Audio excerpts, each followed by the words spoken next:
Thank you so much, Gray. Well, yes, the kitchen is usually the place which is the heart of the home, where families gather around the counter and we chat pretty much like we do here at Expresso. But the kitchen's also the place where the most accidents happen. So we want to prevent those. And this morning we brought in all our favorite foodie fanatics and people from the industry.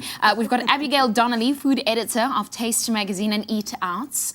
We've got Peter Ayub, chef and cookbook author, and also our Expresso chef, Zola Nene, author as well as Expresso chef, and Miller presenter. We've had the whole Miller team on the show this morning, Michelle Mukherjee, to shed some light on this topic this morning.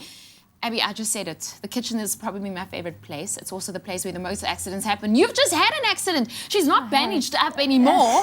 What happened? I had a terrible accident last week with caramel. And I was making chipotle caramel dust, as one does.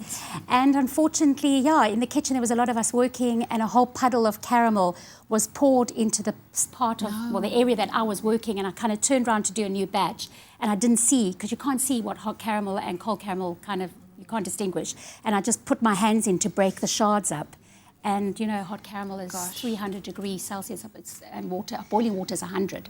So it is the hottest. And, I burnt my hands. Put your hands up, Abby, because people probably can't see. Keep it there, because I want people to see what I've never seen a caramel burn. I've been warned. Yeah, it's really sore. Just it's not sore anymore. More, but I when you have a burn like this, and this is nothing compared to huge burn victims, and wow. What do you do when you get burnt in the kitchen? So basically, really what I did, and it was just instinct, because you're in such panic. I mean, in this little kind of spark also in my heart, I was like, because I knew what was the repercussions of what was going to happen. So I quickly went to the tap. It was a hot day, and there was just warm water coming out, and eventually cold. And then I can't even remember the caramel being stuck to my hands, although my assistants in the kitchen said so. And then we got our ice pack from the freezer, put it on, and then I luckily live I didn't have any burn shields, and that is my advice. Please, everybody, get burn shields. Go and get burn shields. Get those packets of burn shields. Wow. And then we ran next door. Well, I didn't. My assistant ran next door and quickly put my hands into thank goodness they had one. And that was my saving grace with blisters. I quickly have to get to all the other things Sorry. to save our lives. No, Abby, I'm just glad you're fine. Peter, any accidents that's happened to you in the kitchen, how do we prevent it quickly? I think working with hot oils, I mean, obviously I'm a chef, we work with oils all the time, and it's we make the mistake, especially when you're rendering down big pieces of meat with the fat.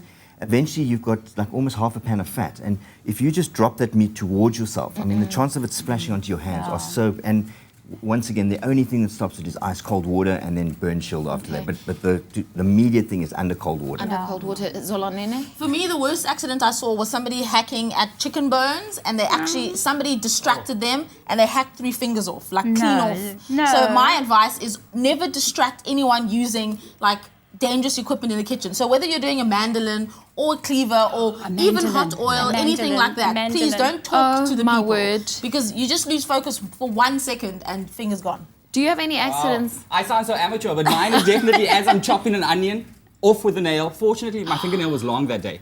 But what I know, thanks to Abigail, is just keep the hand in and carry on chopping. And take the nail out of the onions. But, actually, I'm sorry guys. Probably the biggest accident that happens with a lot of amateur chefs or beginning chefs is you use reaction. So if, let's say, you drop your knife, you actually should go away as opposed to, I've chopped nearly my thumb off from grabbing my knife. But you're not even an amateur chef, and you did it. But we're not thinking. Sometimes it's your actual body reactions, and those are the things. Instead of something's burning, pull it off the flame instead of panicking.